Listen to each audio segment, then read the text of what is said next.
वार्ता में स्वागत है। अभी मतदान हुआ है, मतगणना नहीं हुई।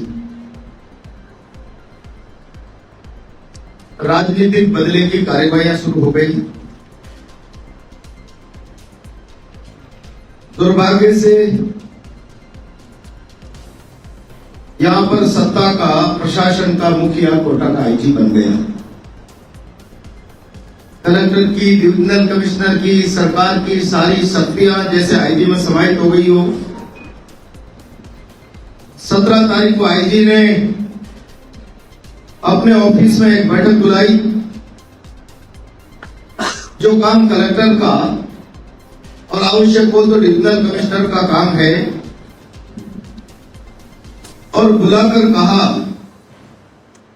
कि बावली खेड़ा गांव में एक अवैध क्रेशर, जिसको गोपनीय रखा बिल्कुल, संचालित हो रहा, उसके खिलाफ आवश्यक कार्यवाही होनी है और सारे महकमे जाकर उसकी जांच पड़ताल करें। आईजी के उस बैठक के लाइव में श्रीमान पुलिस महानिरीक्षक महोदय के कार्यालय में आयोजित मीटिंग दिनांक 17/5/2024 की बिंदु संख्या 2 और उसमें नोडल अधिकारी बना दिया फॉरेस्ट को कि लाइट में 7 महकमे, जिला पुलिस अधीक्षक, उप संरक्षक, सचिव यूआईटी, उपखंड अधिकारी कोटा, क्षेत्रीय अधिकारी राजस्थान राज्य प्रदूषण नियंत्रण मंडल, जिला परिवहन अधिकारी और खनिज अभियंता कोटा, ये सब जाएंगे 22 तारीख को, यानी कल। और उस जिस आईजी अवैध संचालित, ये बौखलाहट है, घबराहट है, सत्ता का कराने का, नीचा दिखाने का प्रयास है। कल रात को भी बारिश के पहले क्रेशर वाले पत्थर का स्टॉक करते हैं, बारिश में माइनिंग बंद हो जाती है। कल रात को स्टॉक करते समय कुछ पत्थर क्रेशर के बाद खाली जमीन पर था, वहां जाकर एक जेसीबी को, डंपर को पकड़ लिया रात को 1 बजे जाकर। लीगल 1 इंच पत्थर का रवाना, 1 इंच पत्थर का, और आज दिन भर से तमाशा करने के लिए मेरी क्रेशर के बाहर 100-200 लोगों का सरकारी लवाजमा बैठा हुआ है, सरकारी लवाजमा, ये बताने के लिए कि क्रेशर अवैधानिक है, गैर कानूनी तरीके से संचालित है। और मैं इसकी कुछ सच्चाई ये कर जाए उससे पहले प्रेस को बताना चाहता हूं। 9 जुलाई 2010 राजाराम पुत्र मदन भील के नाम ये जमीन है, जिसको कार्यालय उपखंड अधिकारी लाडपुरा कोटा ने औद्योगिक परियोजना क्रेशर गिट्टी स्टोन औद्योगिक इकाई, जो बिंदु संख्या 4 पर अंकित है, इसके लिए संपरिवर्तित किया है, स्पेशली क्रेशर के लिए 5.25 बीघा जमीन, ये उसका आदेश है। और उसके बाद ये कंप्लीट फॉर्मेलिटी जब होती है क्रेशर में कन्वर्जन के लिए, फॉरेस्ट की एनओसी जाती है, रेवेन्यू की एनओसी जाती है, पॉल्यूशन की एनओसी जाती है, तब जाकर फॉरेस्ट के लिए कन्वर्ट होती है। ये औपचारिकता राजाराम भील के समय हो गई। और इसको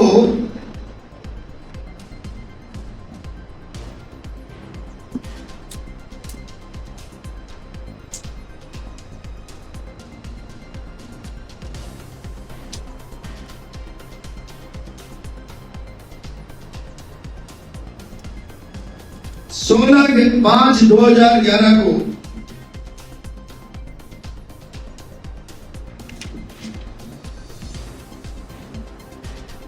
गिट्टी स्टोर लगाने की परिवर्तन के बाद राजाराम भील को परमिशन दी जाती है। राजाराम भील कार्यालय आदेश स्वयं के नाम औद्योगिक भूमि जो क्रेशर की है, कृषि भूमि या कृषि परियोजनार्थ संपरिवर्तन नियम 2007 के अधीन नियमानुसार हस्तांतरण की स्वीकृति प्रदान की जाती है। ये 16/5/2011 को उसने पहचान की परमिशन ली एसडीएम कोटा से, और मेरी पत्नी के नाम ये रजिस्ट्री होती है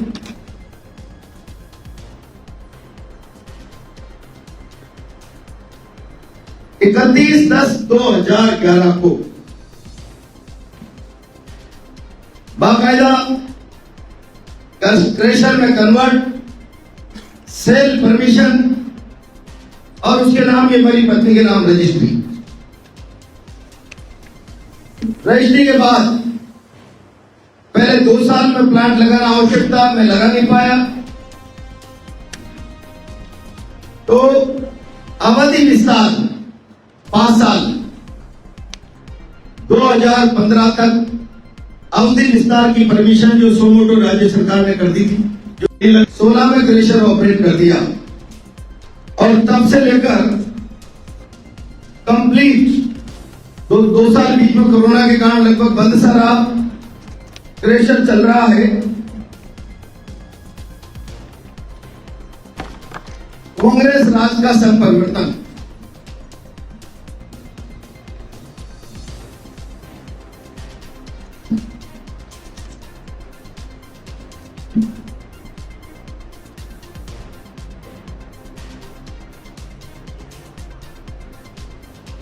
दो 2028 तक का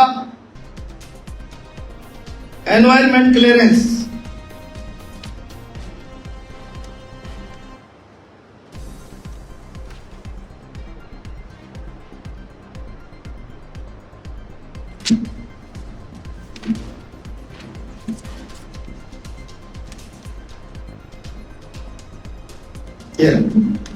इस क्रेशर का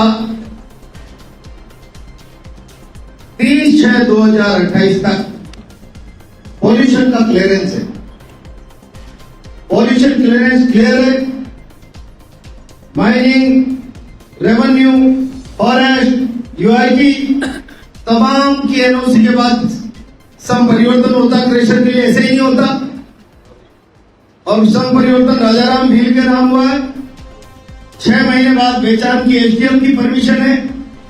एसडीएम की परमिशन के बाद मेरी पत्नी के नाम रजिस्ट्री हुई है, और रजिस्ट्री के बाद कारखाना लगाने में 5 साल 2015 तक के नियमों के दायरे में छूट लिए, और हमने 15 में काम शुरू करके 16 से क्रेशर ऑपरेट कर रहे हैं, जिसकी हमारे पास जो आवश्यक सिंगल परमिशन पॉल्यूशन की होना आवश्यक है, कंसेंट टू ऑपरेट, वो 2028 की 30/6/2028 तक की। आईजी बदनाम करने की नीयत से सारा महकमा भेजकर ड्रामा करना चाहता है। गलत तरीके से कल रात को एक पत्थर का रोना है। ये गलती हो सकती है कि पत्थर क्रेशर के बाहर खाली जगह पर डंप कर दिया, पूरी क्रेशर खाली जगह पर डंप कर दी, पूरे हिंदुस्तान आप चले जाओ।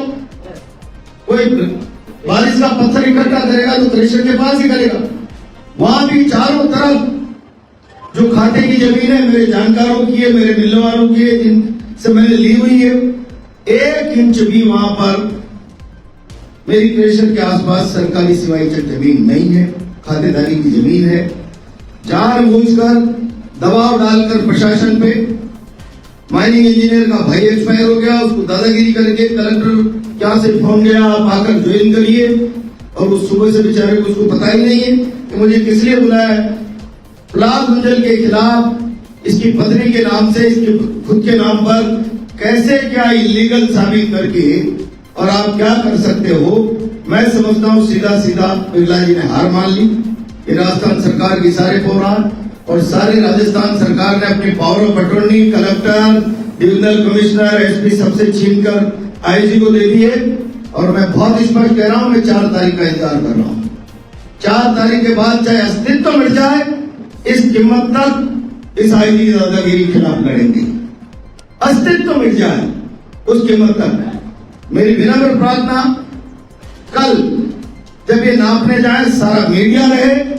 2000 11 से, उसके पक्की बाउंड्री वाले 15 से, 2015 से जो खेत जिस स्थिति में खरीदा कच्ची बाउंड्री वाला, चोरी चकारी के लिहाज से उसको पक्की बाउंड्री वाल की इसका स्ट्रक्चर बनाया। 1 इंच जमीन भी दक्षिण दिशा में जाएंगे खाते का खेत है, पश्चिम दिशा में जाएंगे सामने खाते का खेत है, वो मेरे को दिया हुआ है उसने खातेदार ने, दक्षिण वाला भी मुझे दिया हुआ है। उत्तर दिशा में जाएंगे एक रास्ता है खाते का खेत है, पूर्व दिशा में सरकारी नाला निकला हुआ है, पानी का नाला। 1 इंच मेरे पास सरकारी जमीन नहीं है, सारी खातेदारी की जमीन है। इनकी मंशा मुझे गलत नजर आ रही है। ये रात के अंधेरे में जाकर कोई गलत कार्रवाई करें। मैं इससे पहले पूरे राजस्थान की जनता को, पूरे मीडिया को, सबको बताना चाहता हूं, क्या भारतीय जनता पार्टी ने पुलिस के अधिकारियों को पावर पटोलने दे दी कि आप जो भारतीय जनता पार्टी विरोधी है उनका कत्ल कर दो, खून कर दो, उनका अस्तित्व मिटा दो, उनको बदनाम कर दो, उनके कारोबार को, धंधे को, बिजनेस को, सबको चौपट कर दो, लीगल व्यवसाय को भी आप इलीगल साबित करके लोगों के खिलाफ इस तरीके की कार्रवाई कर दो। क्या पुलिस के बल पर राजस्थान सरकार इस प्रकार का हल्का काम करना चाहती है? मैं आप सबसे प्रार्थना कर रहा हूं, कल आप सब मौके पर उपस्थित रहें। जब भी हो जाए मैं उपस्थित रहूंगा। नाप लीजिए आप, 1 इंच जमीन सारे शहर में अवैध खनन हो रहा है।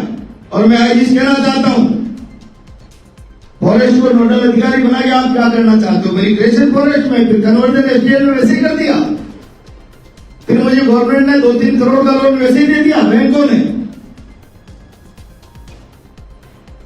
अवैध क्रेशर पे लोन मिल गया मुझे। और अगर आपको जांच करनी है तो 4 तारीख के बाद डीबरी काली सिंध के क्रेशर की जांच करो, एडी पंजे में ला दूंगा।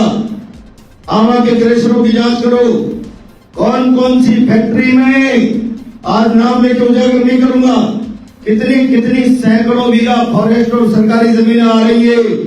मैं दांत खट्टे कर दूंगा 4 तारीख की काउंटिंग के बाद। आईजी साहब ये भी मन बना के रखना, केवल प्रहलाद गुंजल को टारगेट करके बदनाम करने की नियत से कि कल कोई एक बड़ा अखबार लिख देगा अवैध खनन के पत्थर, एक पत्थर रवन का पत्थर है। अब जिसको रात को इन्होंने जहां डंपिंग गलत हो गई थी, मैं स्वीकार करूंगा, डंप सभी करते हैं क्रेशर के बाद बारिश के लिहाज से, कोई गुनाह तो करते नहीं। माइनिंग बंद हो जाती है बारिश में, अगले महीने बारिश, मानसून की चेतावनी आ रही, उस डंपिंग को इन्होंने जब्त कर लिया। वहां से क्रेशर रात को 1 बजे जाकर एक डंपर को जब्त किया है, एक जेसीबी मशीन को जब्त किया है। एक कानूनी का वायलेशन है, कानून का गैर कानूनी कार्रवाई है। यह आईजी की बौखलाहट है, बीजेपी की बौखलाहट है। बिरला जी ने इस तयशुदा तरीके से हार मान ली है। बिरला जी, हार का मतलब ये नहीं होता, हम भी 2 चुनाव हारे हैं। हार को प्रजातांत्रिक तरीके से जनादेश मानकर स्वीकार करना सीखो। ये नहीं कि हार का मतलब विरोधी को आप सत्ता की सारी ताकत लगाकर क्रश करने के लिए, ऐसे क्रश नहीं किया जा सकता। आप ज्यादा से ज्यादा, आपके पास तोप कमन से शासन की ताकत है, प्रहलाद गुंजल की लाश बिछा सकते हो, प्रहलाद गुंजल की आवाज को बंद नहीं कर सकती। मैं बहुत समझदारी से कह रहा हूं, सरकार गलत रास्ते पर जा रही है, आईजी गलत रास्ते पर जा रहा है। 4 तारीख के बाद एक इलीगल क्रेशर, एक फैक्ट्री में इलीगल जमीनों की जांच के लिए मजबूर कर दूंगा। घेरा डालकर बैठूंगा आईजी ऑफिस का, आर पार की लड़ाई लड़ूंगा, आर पार की लड़ाई, बहुत स्पष्ट शब्दों में। मेरी विनम्र प्रार्थना है, कल जब प्रशासन जावे, मेरे पास सारे कागज हैं, मैं एक कॉपी आप सबको दे रहा हूं। मनीष,